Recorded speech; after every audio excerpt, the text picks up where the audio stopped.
केरवा के पतावा पे न्योता पे ठवानी न्योता करीना स्वीकार जी।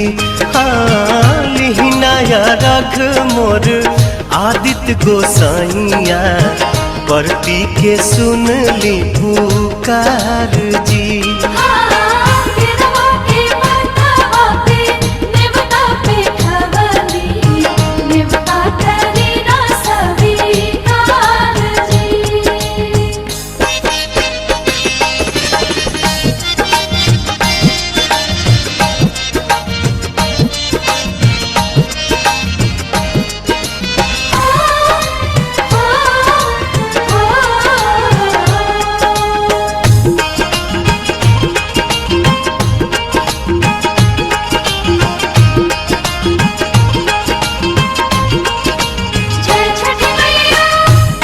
हम अरघ दुनो बेरा आदित्य तोहे साझिया फजीरे।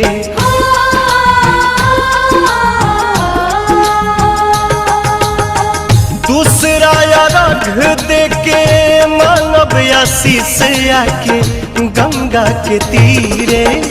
दिन के सहैया रौवे रोग हरैया जी रौवे से जग में जोर जी।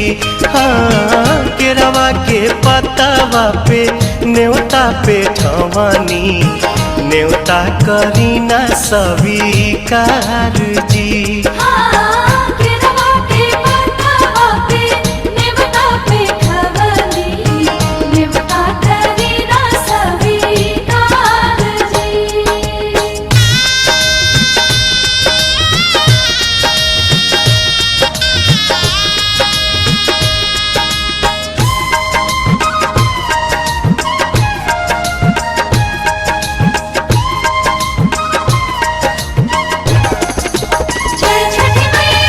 नजरी के कोर से करिले अजोर जग रौवे से जागेला।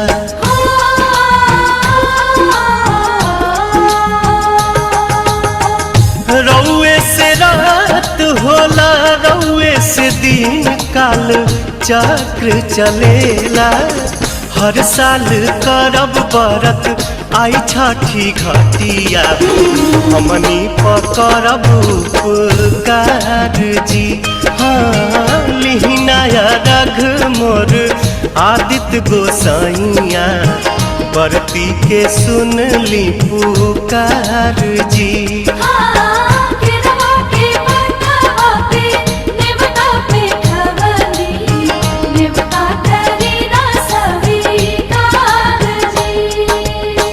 केरवा के पतावा पे न्योता पे ठवानी न्योता करीना स्वीकार जी।